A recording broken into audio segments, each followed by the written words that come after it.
Bueno,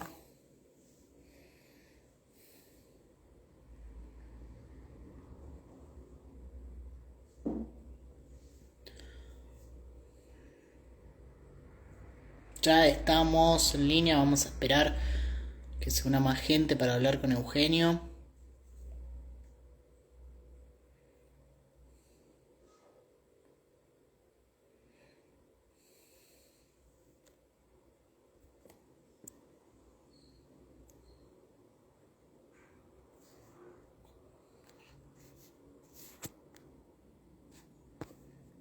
Hola a todos.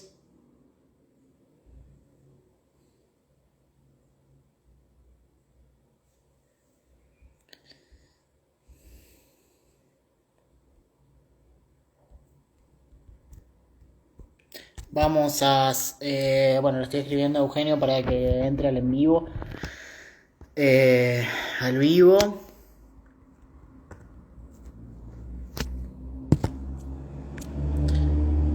Este, hola, gracias a todos quienes se están uniendo. Franco, Alex, Joga.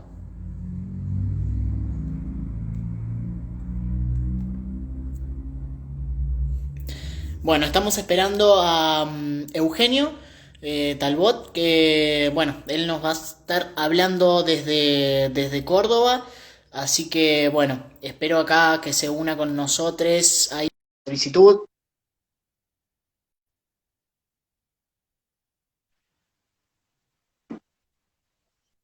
Hola, Buenas, ¿cómo andan todos, todas, todes?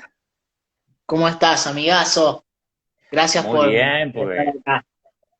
no, gracias a vos por invitarme y contento que nos reencontráramos en estas instancias virtuales que bueno, no nos han impuesto en estos momentos, pero bueno, también nos permiten juntarnos desde lugares, ¿no? Que de otra manera sería imposible. Totalmente, totalmente. De alguna manera no podemos juntarnos, pero nos une mucho. Este, y bueno, y nosotros siempre hemos querido trabajar juntos, en algún Hemos, momento ya hemos tenido hemos grandes hecho, sueños. sí, sí, sí, y de a poco se va realizando. Ya estuvimos haciendo en tu programa de radio que tenía. Cierto. Ujú. Así que bueno, y hablando de masculinidades, hablando de las diferencias generacionales, y también de las No sé cuáles vivencias. son. De eso no me hago cargo demasiado, ¿no? Vos, Pablo, tenías 49, 40 ¿cuánto? ¿Era? No, 33. Ah, ¿Vos? bueno, ¿Vos? 34. Mirá, mirá, no me suena, Era, pero bueno. bueno, no, 47, es cierto. Hemos estado hablando de las diferencias generacionales. Eso y las diferentes construcciones de masculinidades trans. Y eso es también una de las cosas que nos trae, por eso estamos hablando con Eugenio, sobre las nuevas masculinidades, pero bueno, este, la idea es que saquemos mitos, que visibilicemos lucha. Así que muchísimas gracias por estar acá. Hay mucha gente, nos están saludando José desde Sevilla, España. Eh, Analía, gracias por estar. Marcelo Vitarelli, Cintia, obviamente. Un beso, Bueno, Cintia. y bueno, no sé si ubicanos. Vamos a pasar a ubicarnos un poco en el tiempo, ¿no? Yo creo que tenemos una confusión a veces si las palabras preceden a las identidades o las identidades, ¿sí?, preceden a las palabras. Y eso es un error en el cual nos hemos enredado bastante, ¿no? Antes que eso me voy a presentar un poco para responder esa pregunta. Bueno, yo soy Eugenio Talbot, soy un varón trans y he militado por muchísimos años en los organismos de derechos humanos, en hijos, en la organización Hijos y en familiares de desaparecidos y detenidos por razones políticas de Córdoba. esta militancia se debe sobre todo a que yo tengo mis viejos y parte de la familia desaparecida. Eso me llevó a poder interrelacionar, ¿no?, las luchas. ¿Qué es lo que sucedió en la República Argentina? ¿Qué es lo que sucedió con los desaparecidos y desaparecidas cis? ¿Y qué es lo que pasó con los desaparecidos y desaparecidas trans? Que es un tema que no se suele tocar y está absolutamente invisibilizado. Y en esta búsqueda de información era muy difícil reconstruir lo que había pasado con nosotros, con los varones trans, ¿no? Y empezar a preguntarse, bueno, ¿por qué? Era imposible reconstruir lo que había pasado con los varones trans y con las lesbianas. Eso no es un dato menor. ¿Y por qué era difícil? Porque no existía el término lesbiana. Hasta pasado la década del 70, a finales en realidad de la década del 70, se incorpora el término lesbiana y entonces ahí sí, ¿no?, podemos reconocer la persecución y la forma de actuar contra las compañeras. ¿Por qué? Porque se habilita un nombre que otorga identidad, ¿no? Lo que nos pasó con los varones trans es que éramos leídos o éramos de alguna manera nombrados también como tortilleras, como chongas, ¿no?, como camioneras, y eso de alguna manera hizo que quedáramos invisibilizados. Nuestras corporalidades y nuestras formas eran tan variadas como lo que existe hoy, pero con una marcada tendencia que nos definía en un colectivo diferente al de las compañeras lesbianas, al de otros grupos, ¿no?, sociales. Pero al no poder nombrarnos, hay que empezar a leer, ¿no? Y siempre yo relato una frase de la revista El Caudillo, que era el órgano de difusión del Ministerio de Bienestar Social de la Nación, que decía que finalizaba ese texto que fue lanzado para invitar al exterminio de los homosexuales. Homosexuales era toda la población LGTB, y decía, al final decía, las mujeres también tienen su corazoncito. Crearon una revista mitad tortilla, mitad marxismo, mujeres de pelo en el pecho, bebedoras de hormonas, con voz gruesa, que se trepan a las motos como los varones y que en más de una ocasión han asesinado a policías y soldados. Hay que acabar con los homosexuales, erradicarlos o matarlos. Eso, en definitiva, es una clara alusión a nuestras identidades, ¿no?, leídas y nombradas de otra forma. Entonces, creo que debemos aprender nosotros a descifrar símbolos y signos, ¿no?, cuando todavía no existía la apropiación de un nombre. Incluso yo viví mi propia identidad trans sin el nombre trans hasta llegada la década del 90. Yo viví como varón trans desde que nací, y en el 70, y cómo era nombrado. Y con suerte, la travesti, con suerte, Uh ¿no? -huh. Y bueno, después pudimos forjar, ¿no?, un nombre que de alguna manera otorgó la posibilidad de homogeneizar un poco nuestras identidades, que es el pronombre de trans, ¿no?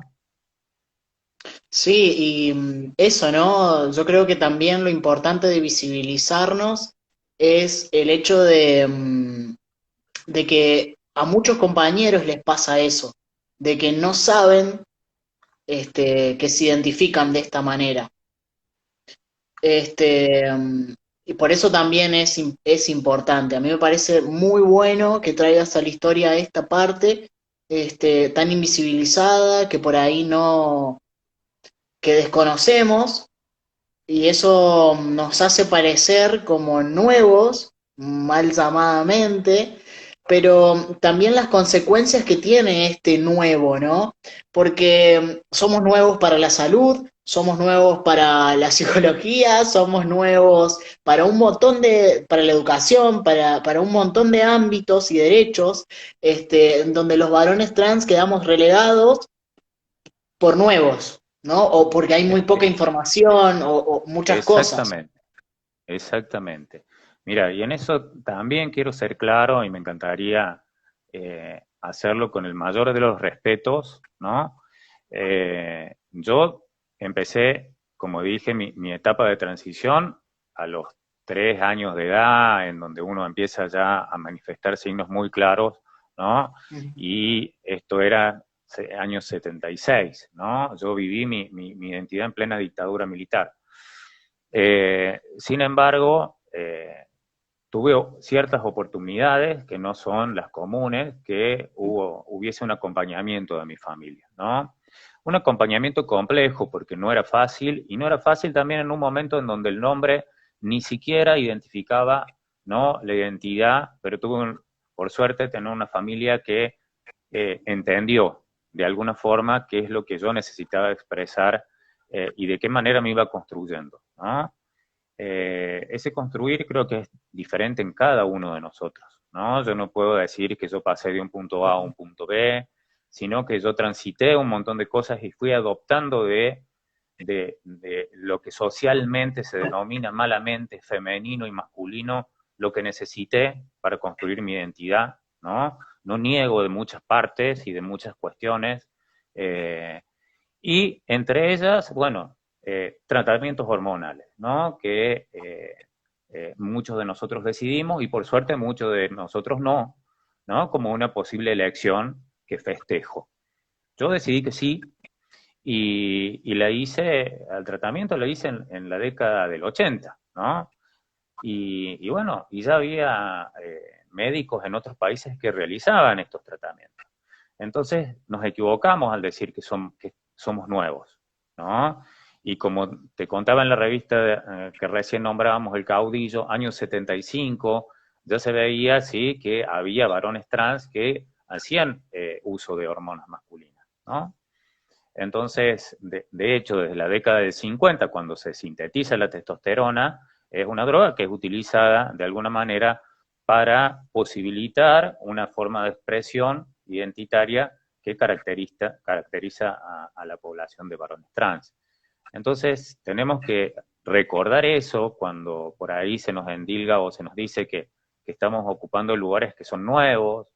En realidad, estamos ocupando lugares que son históricos, y tan históricos como la patria misma, y no es que hayamos nacido ni siquiera con la testosterona.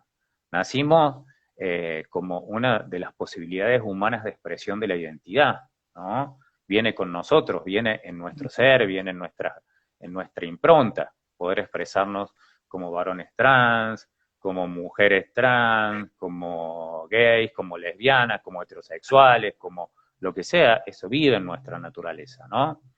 Lo que sucede es que muchas veces estamos atados tan al lenguaje que si el lenguaje no nombra, no reconocemos la identidad. Y eso termina siendo un error, ¿no?, de lectura. Sí, eso y que también una de las cosas, más allá de que la lucha es LGBT, otra de las cosas y que he estado leyendo y que recién ahora, ¿no? Que tenemos las voces de las personas trans, eh, por lo menos ahora podemos hablar con voz propia y que nadie hable por nosotros.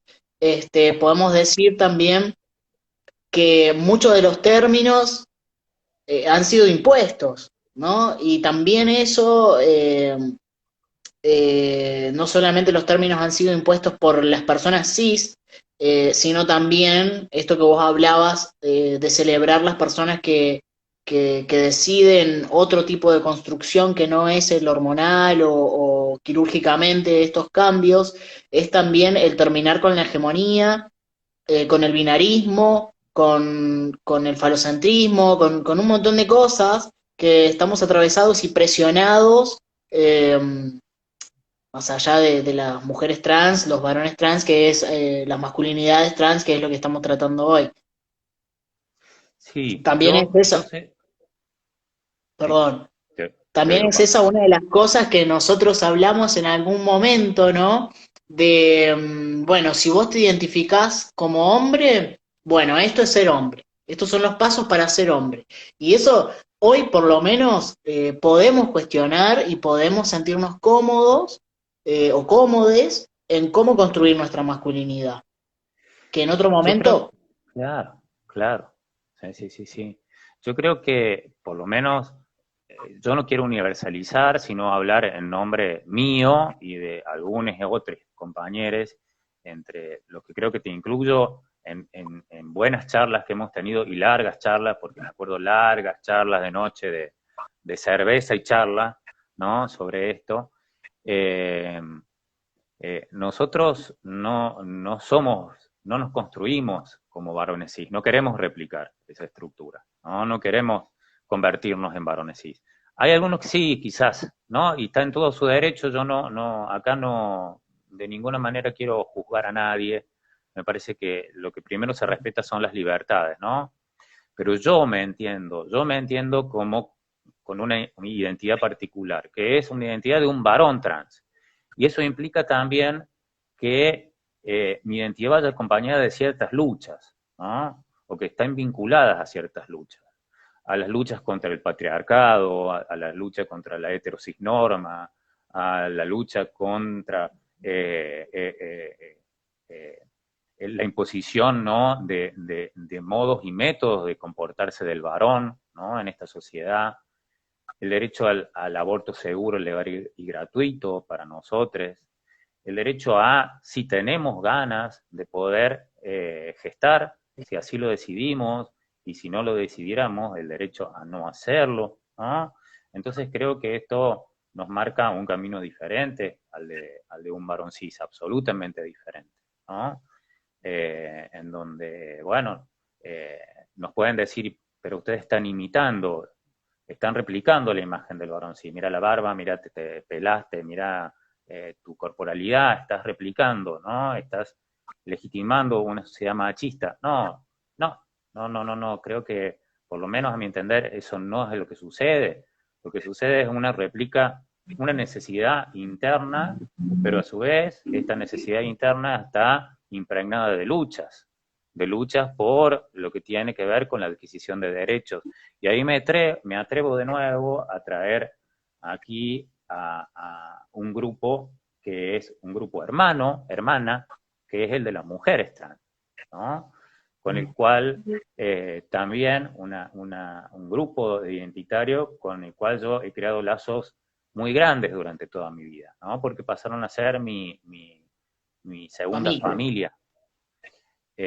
Y entendí sobre luchas, junto con las compañeras y junto con los compañeros en esa comunidad que armábamos y que éramos continuamente violentadas y que caíamos en cana, era salir y caer, salir y caer, salir y caer, aprender a pelear por algo que parecía que tenía que ver con los derechos.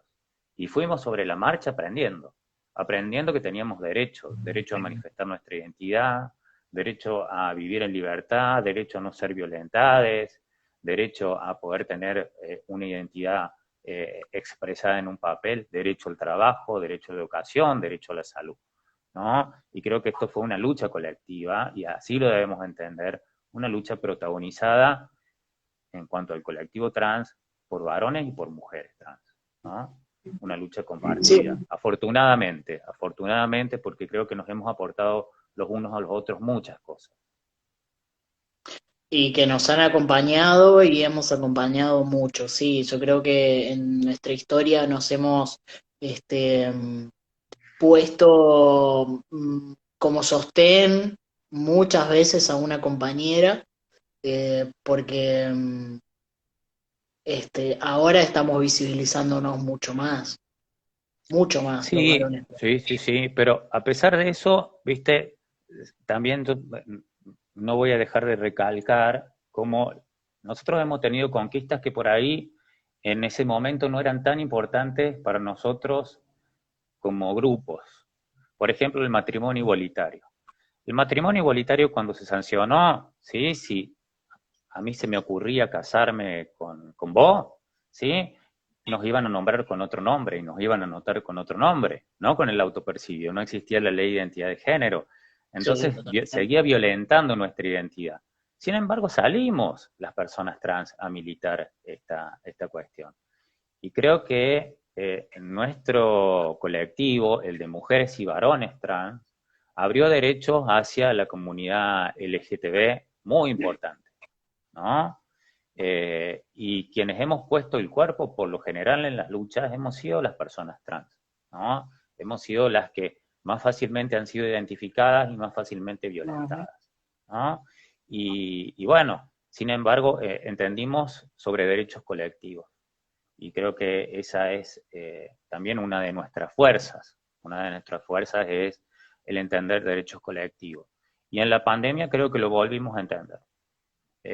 Cuando vemos a compañeras que están cagadas de hambre, que no pueden ejercer la prostitución, que no tienen recursos, que no tienen dónde vivir, volvimos a accionar un mecanismo de solidaridad que partió desde nosotros, no desde el Estado, sino que se autogestionó entre nosotros y nosotras, como se gestionaba en los 80, cuando teníamos que tomar estas estrategias de supervivencia, y eso demostró de nuevo, ¿no?, el poder que tiene este colectivo en cuanto a las estrategias para sobrevivir y sobre todo para entender la realidad de compañeros y compañeras, ¿no?, la mayoría de las veces. Totalmente, totalmente. Vamos a, perdón, vamos a saludar a la gente que nos está viendo, muchísimas gracias. Desde Villa María nos están viendo Diversidad Villa María, Cristian, Martín, eh, tenemos a Alex también y tenemos a Candelaria viéndonos desde allá de Córdoba, que bueno, ¡Ey, que tuvimos, Cande! sí, tuvimos el placer de, La de licenciada, juntarnos. la licenciada Candelaria. Felicitaciones, realmente es muy bueno ver una generación de profesionales trans y viendo cómo los derechos ya no pedimos permiso para eso, sino que los tomamos y los ejercemos totalmente. Bueno, Marcelo Vitarelli, qué interesante y qué fuerte cómo lo trans rompe desafiantemente los binomios y abre la mirada a lo diverso. Así Sí, que también lo puede cerrar, ¿no? También puede cerrar. Creo que afortunadamente estamos viviendo un proceso que está muy bueno en estos últimos años, porque los 80 y los 90 estuvieron muy plagados con una mirada muy binaria y muy heterosis-normada sobre nuestras identidades, ¿no? Pensarnos como varones gestantes o pensar una compañera trans como una madre era imposible, era directamente imposible, ¿no? Y que hoy podamos pensar otro tipo de saternidades, que podemos pensarnos a nosotros mismos si tenemos el deseo de poder hacerlo, y de romper también con la heteronorma que fue como un yunque que estuvo sobre nosotros, ¿no? eh, Hemos ido conquistando libertades muy fuertemente en ese sentido. Ojalá hubiesen venido de la mano de lo social, ¿no? Pero bueno, sí, no fue. lamentablemente el cambio cultural muchas veces tarda mucho, pero también creo que hemos dado muchos pasos, obviamente con la ley de identidad de género, pero creo que sí, que también nos hemos permitido nosotros mismos este, el amor, ¿no? Cuando Segure, decís esto, ¿no? Eh, que la masculinidad no pase por nosotros en que tenemos que ser heterosexuales, ni tenemos que replicar, ni tenemos que demostrarle nada a nadie para ser varones, para identificarnos y que se nos reconozca de esa manera.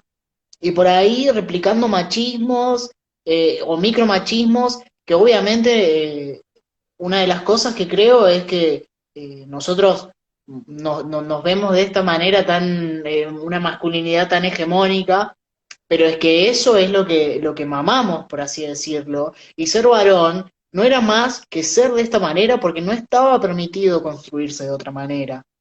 Y hoy podemos por lo menos cuestionar esto y también cuestionar la manera en la que podemos amar y vivir esas libertades, no solo de construcciones, sino también de orientaciones eh, y que en otro momento no eran posibles, porque también es eso, eh, sí. masculinidades frágiles, ¿no? Que le dicen, Para mí, sí. Para mí hoy es un lujo, o una alegría poder leer, por ejemplo, a varones trans no binarios, ¿no? Que se denominen así, para mí significa una conquista y una alegría, ¿no? Este permitirse autodefinirse, ¿no? Encontrar el sentido y la lógica sobre cómo expresarse y cómo manifestarse y poderlo hacer libremente me parece delicioso, me parece estupendo, me parece muy agradable, ¿no? Al ver que les pibes se permiten construirse a sí mismos con las herramientas que desean, ¿no? Nosotros, yo también lo he hecho con las que deseaba, pero también con las que podía, ¿no? Tenía Ajá. esa cuestión, ¿no? Era una lucha entre el deseo y las posibilidades, ¿no? Del entorno.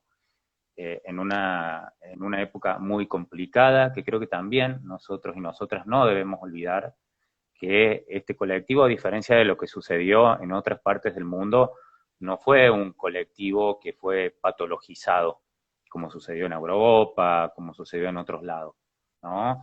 Aquí en la Sigue República sucediendo. Argentina fue criminalizado, ¿no?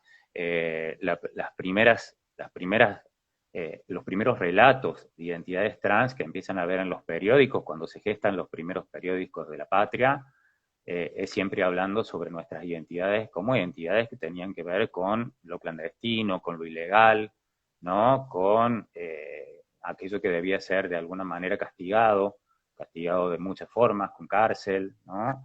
Y eso nos llevó a que se asentara y que se leyera a nuestras identidades como algo que debía quedar por fuera del tejido social, del entramado social, ¿no?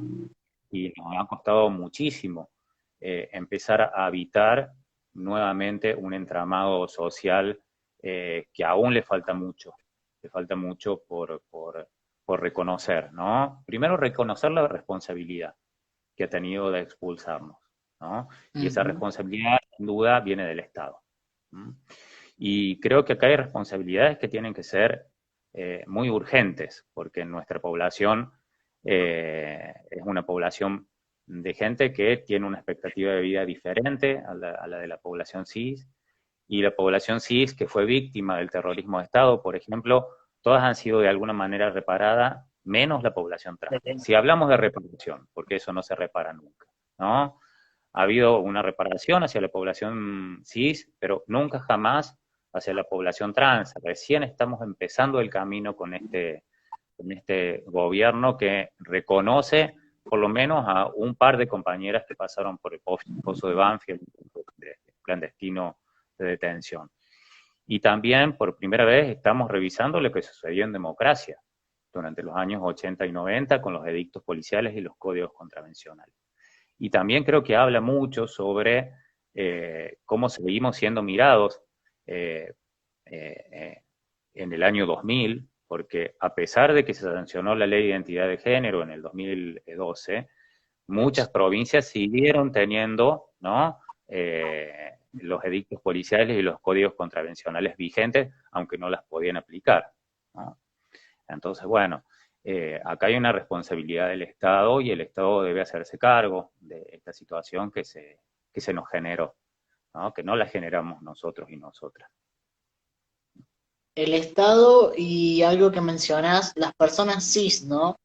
Algo que nos dejaba María Belén en la primera transmisión es, ahora todo el mundo quiere una foto con la travesti, dice ella, ¿no?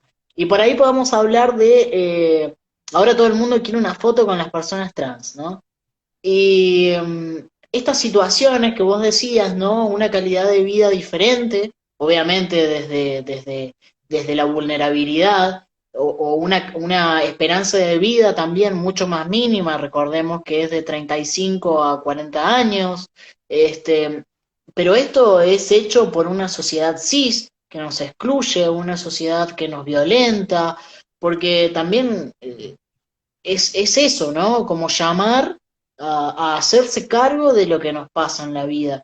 Eh, Recién hablábamos de las masculinidades y cómo muchas veces hemos pasado por torta, por camionera, por machorra, machona, marimacho, con un montón de cosas, hasta que llegó el término de trans, o masculinidades trans, o varones trans, este,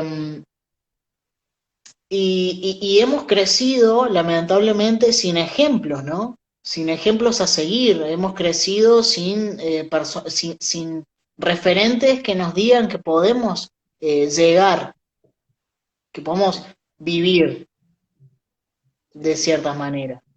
Este, Sí, yo y, creo que lo hemos hablado alguna vez, Pablo.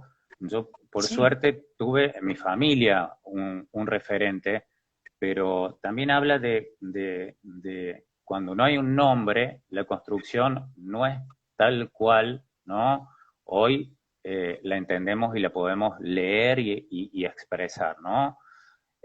Yo tenía una tía que la nombrábamos en femenino, la tía Coca, y mi tía Coca, ¿no? Tenía barba, bigote, ¿sí? Y ella no quería que la llamaran de otra forma, ¿no? Por lo menos hacia el adentro de la familia, no tenía la necesidad, ¿no? Bueno, mi tía Coca me marcó un poco el camino. Cuando a mí a los 11 años, yo siempre me acuerdo de una situación en particular, me empezaba a crecer el pelo y enseguida, viste, hacían referencia de que yo era una nena. Una vez que estaba caminando por la calle, alguien se acerca y me toca los pechos, ¿no? Y para mí no fue el horror que me tocaran los pechos, sino en dónde me tocaron. ¿Sí? Que que me leyeran tenía. como una, claro, que me leyeran como una identidad, ni siquiera tenía 11 años, no tenía nada todavía, pero me leían, ¿no? Como una identidad, no me gusta hablar de femenino, masculino, porque ya no creo en esos términos, pero bueno, lo voy a tratar de hacer lo más didáctico posible, me leían como una mujer. Y, y bueno, la llamé a la tía Coca que no me quería largar datos para nada, de qué era lo que ella hacía para que le saliera barba y bigote, porque lo necesitaba con urgencia, ¿no? Hasta que le saco el nombre de la droga, obviamente en esa época iba a la farmacia con 11 años, la compraba, te volvía y te la inyectabas. Y bueno, eso también implicó un caos, pero ahí yo encontré la referencialidad, ¿no? Esta Sí. referencialidad que quizás hoy se lee como muy extraña, ¿no? Pero era la existente en aquella época, eran las posibilidades de la época. Entonces siempre vuelvo, ¿no? Con este intento de poner en tensión esto de que si somos nuevos o no somos nuevos, si hemos irrumpido en este último tiempo o no. ¿Mm? Y en realidad no, hemos estado presentes desde siempre, con múltiples formas, porque la palabra logró homogeneizarnos, para bien o para mal, ¿sí? Eso después lo hablaremos. Pero logró homogeneizarnos, ¿no? En una estructura que hoy es leída como esto es ser varón trans, ¿no? Pero existían miles de otras identidades que no entraban en esta capacidad de homogeneización porque el nombre no existía, pero que evidentemente deben ser leídas como varones trans porque no eran lesbianas, ¿sí? Y porque deseaban esto que nosotros estamos también deseando, ¿no? Esto que nosotros estamos también experimentando, ¿sí? Desde un lugar distinto, en una época distinta, ¿no? Vos sabés que te escuchaba y seguramente lo hemos hablado de nosotros, pero bueno, y me acordaba de eso, de cuándo fue la primera vez en que sabía que era Pablo y no era lo que todo el mundo veía. Y yo creo que tenía 7 años y ya sabía que era un varón. Ah, Yo, hiper mega católico, lloraba y Dios me había estafado, que me había mandado mujer, y no podía entenderlo, no podía entender cómo no era posible, no era posible. ¿qué pasó? ¿Qué pasó? Y me acordaba justo de esto que vos decís y por ahí, cuántos compañeros, no tenían estas palabras o para mí hombre trans, me salvó, me salvó. Esa identidad a mí me salvó. Me hizo saber quién era yo y que Pablo era un hombre trans y que mi construcción y esa incomodidad que sentía, este, eh, era esto. Ujú. Y por ahí también esto, ¿no? La necesidad de identificarse y por ahí un montón de compañeros o de varones trans o personas que se están cuestionando su identidad dentro de la masculinidad o dentro de lo no binario, que permitamos eso, ¿no? Hay muchos varones trans que replican esa hegemonía, esa cuestión de hegemónica y de la masculinidad. Y debemos abrazar las nuevas construcciones, esto que vos decías de celebrar, que podamos hablar de personas trans no binarias, de otras construcciones que permite la ley de identidad de género en Argentina. Y, y eso, que tenemos que acompañar estas nuevas construcciones que no cumplen con ese reglamento, con ese mandato de lo binario, que a algunos sí nos identifica, pero bueno, a otras personas no. Y esto que vos hablabas, de a nosotros la testo o una operación quirúrgica sí nos acompaña dentro de lo que es nuestra propia construcción, individualmente hablando. Eh, pero eso, a mí algún compañero me ha escrito en algún momento preguntándome cuántas operaciones se necesitan para ser un hombre trans, Yo creo que el ¿no? implante capilar es esencial, en mi caso. No, vos sabés que, sí, hablando de eso, yo los otros días me encontré con una pregunta que me sorprendió mucho y me preguntaban si yo recomendaba hacerse una faloplastia. Y me cayó como un balde de agua la pregunta. Dije, ¿cómo si yo la recomiendo? No, yo no recomiendo nada. Lo que pregunto es si vos necesitas hacértela. Eh, y en realidad la pregunta ni siquiera debe ser mía, debe ser de la persona que se está planteando eso. Y después es por qué la necesita. Si la necesita y por qué la necesita, ¿no? Si esas dos preguntas son respondidas, adelante, ¿no? Pero yo creo que esta imposición social no está buena, ¿no? Y creo que aún tenemos que remar algunas cuestiones de la ley de identidad de género que plantea un binarismo muy marcado. Sí. Por ejemplo, en el artículo 11, ¿no? Cuando habla de nuestra salud integral, parece que fuese leída solamente desde el punto endocrinológico o el quirúrgico, ¿no? Y nuestra salud tiene que ver con cuestiones que tienen que ver con la humanidad, con nosotros como personas, ¿no? Como seres anclados socialmente, psicológicamente, históricamente, ¿no? Y con nuestra salud integral física, psíquica y social, ¿no? Y, y empieza a dar vuelta de nuevo esta teoría del cuerpo equivocado, que hemos nacido en un cuerpo equivocado que hay que arreglar. Yo no nací en un cuerpo equivocado, afortunadamente no nací en un cuerpo equivocado, nací en una sociedad que siente malestares y que me los atribuye a mí, que me los hace sentir a mí, ¿no? Esos malestares es ver, yo no tengo hecho una mastectomía, por ejemplo, ¿no? Y cada vez las tetas son un poco más grandes, y si me saco una remera por ahí, me ven, ¿no? O sea, si me saco una remera en la playa, van a dar vuelta la mirada hacia mí. Y el malestar está en mí, o sea, yo tengo el malestar de habitar un cuerpo equivocado, no, el malestar está en el otro. El malestar está en la mirada del otro que no entiende que yo puedo ser un varón de esa manera y me la traslada a mí, ¿no? Y la termino padeciendo yo y yo me la tengo que arreglar. Yo tengo que hacerme una mastectomía para que la mirada del otro, ¿no? No sea violentada, ¿no? Yo creo que todas esas cosas es las que nos empiezan a hacer ruido. De todos modos, no estoy diciendo que quien necesite hacerse una mastectomía no deba hacérsela, de ninguna manera, de ninguna manera. Estoy tratando de explicar una serie de realidades sociales con las que se puede leer nuestro cuerpo, nuestro deseo y nuestra convivencia, ¿no? Socialmente con la mirada del otro y la mirada nuestra.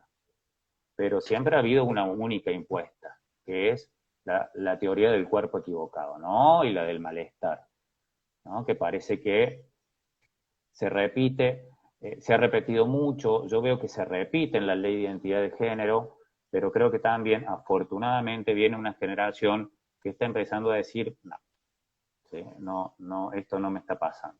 Yo estoy bien con mi cuerpo, yo no necesito hormonas, no, no soy, mi identidad no va de la mano de lo médico, eh, así que bárbaro, bárbaro estas cosas.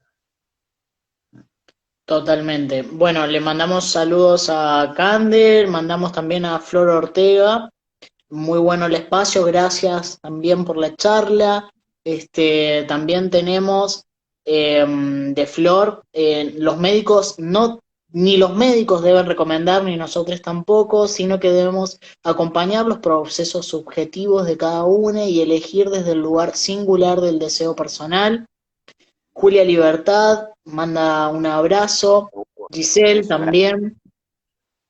Este, Pone, cuán importante es decir, ¿no? Que cada uno debe de saber cuál es su propia construcción y no someterse a cirugías, hormonizaciones, por una presión social o mandatos sociales impuestos dentro de la binariedad y la hegemonía, ¿no? En nuestros cuerpos. Y saber que no estamos en cuerpos equivocados, sino que habemos hombres con tetas y habemos hombres este, con clítoris, ¿no? claro, claro. Este, Y mujer, y bueno, exactamente. Y tampoco hablar de varones trans, hablar de micropene ni nada. Tengo un clítoris y es un clítoris de no, sí, varón. Y no absolutamente. tengo que exacto, no tengo que replicar cuestiones falocéntricas ni nada por el estilo. Y que puedo construirme y sentirme cómodo como yo me sienta.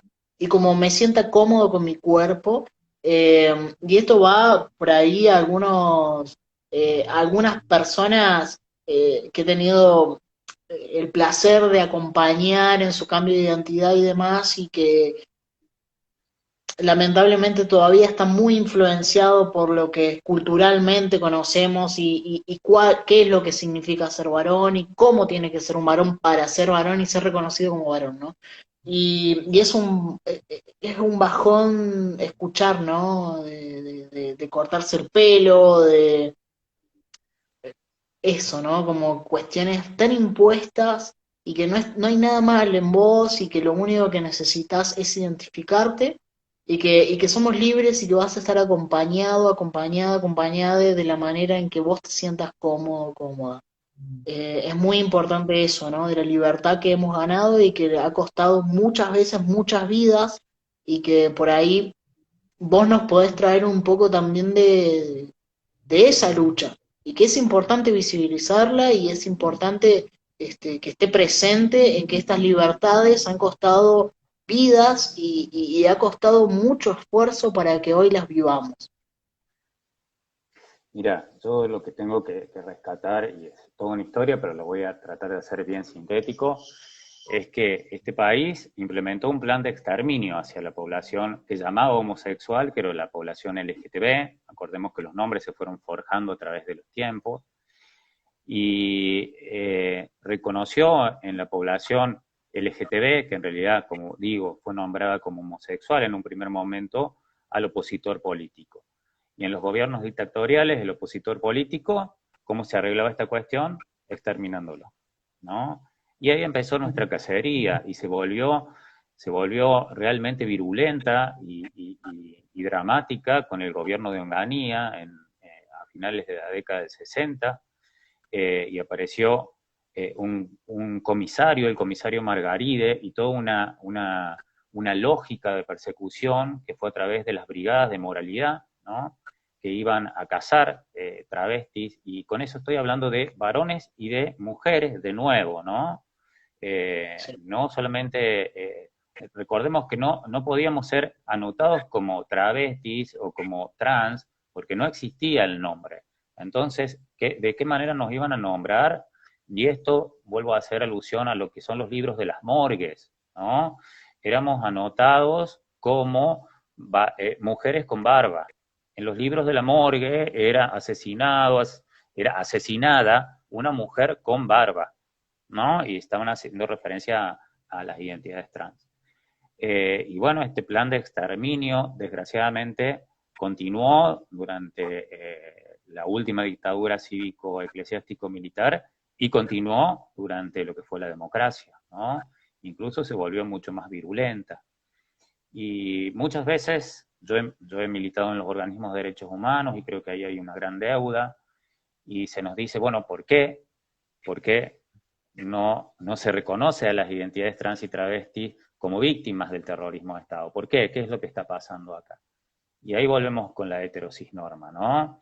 Hay una imagen de un desaparecido o de una desaparecida que es socialmente más aceptable que otra, que es la madre de familia o el padre de familia, ¿no? Que luchaba por un mundo mejor por sus hijos, ¿no? Y por ahí un compañero gay, una compañera lesbiana, alguien trans que luchaba por las libertades sexuales, no era algo como bien visto, ¿no?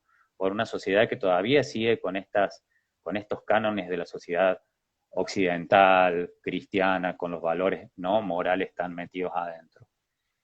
Y porque los organismos de derechos humanos se constituyeron en la base del núcleo de la familia, y nosotros y nosotras no tuvimos madres, ¿no? Lo que nos caracterizó al colectivo trans y travesti y el colectivo de gays y de lesbianas es ser echados de la casa tempranamente, ¿no?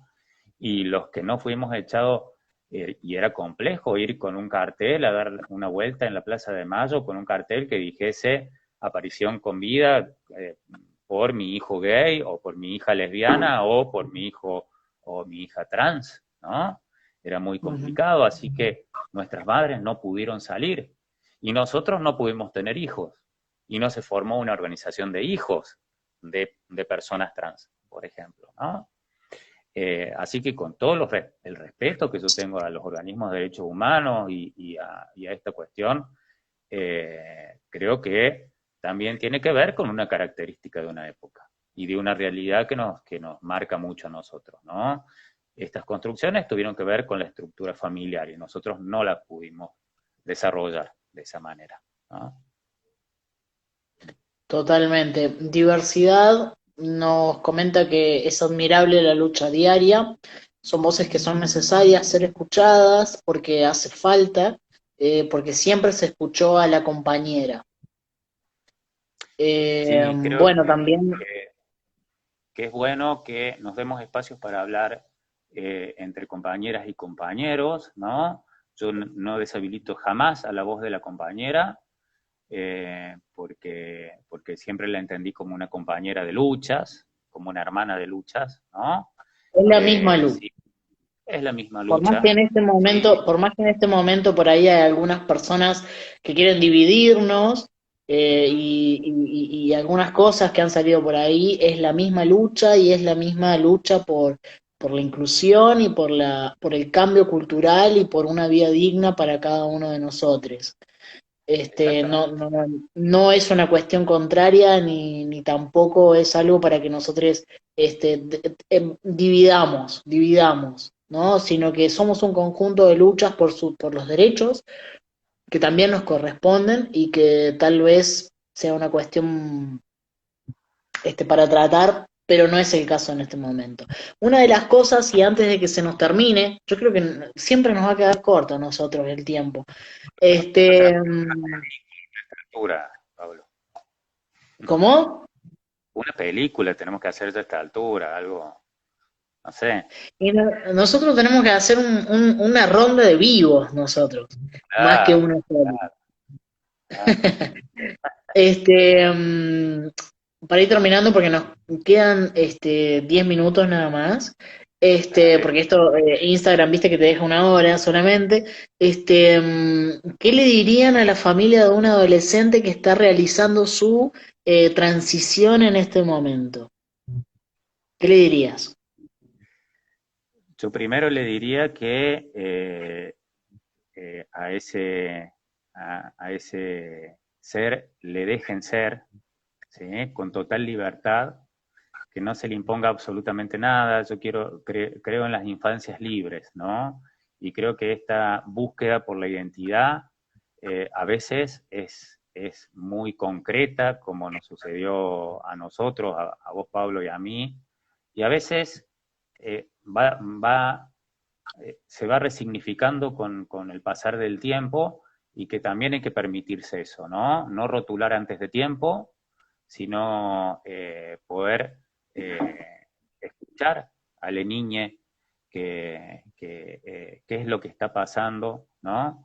Que no necesariamente lo que está pasando tenga una etiqueta estática y estable, sino que puede ir cambiando, ¿no? Y eso está muy bueno, pero sobre todo respetarles las libertades y los deseos y las necesidades que vaya teniendo en el momento, de cómo ser nombrada, de cómo vestirse, de cómo ser interpretada, ¿no? Creo que esos son los primeros pasos, y después se va construyendo las demás cosas.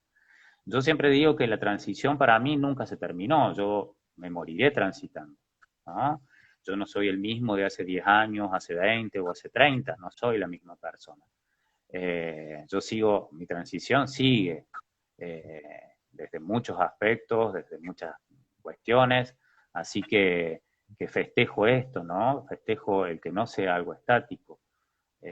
Y en las niñeces más que nada deseo que se comprenda como que este camino, si uno lo decide, no es algo estático, es algo muy dinámico y que tiene que ver con cómo nos relacionamos con el cuerpo, con la sociedad, y por sobre todo, eh, creo que el mensaje último que quiero dejar es que la niña que está haciendo este proceso y este camino ame su cuerpo, que le enseñemos a amar su cuerpo, ¿no?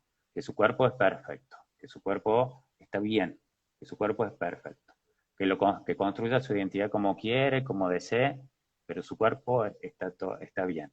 Y si algo hay que cambiar, ¿sí? Que lo piense bien y que lo cambie, con total libertad, ¿no? Totalmente, totalmente. Muy, muy, muy, muy bello el mensaje. Que sepan que no están solos, que bueno, así como vos, a mí, estas son nuestras redes, pueden mandar un mensaje, pueden sentirse acompañados, acompañades, y eso, ¿no? Una cuestión de infancias libres, que no deben encasillarse en ningún lado. Así que te agradezco muchísimo, inmensamente. Sabes que te adoro un montón y que agradezco mucho haberte conocido en persona, el haber compartido todas esas noches de tanta charla y que hemos llegado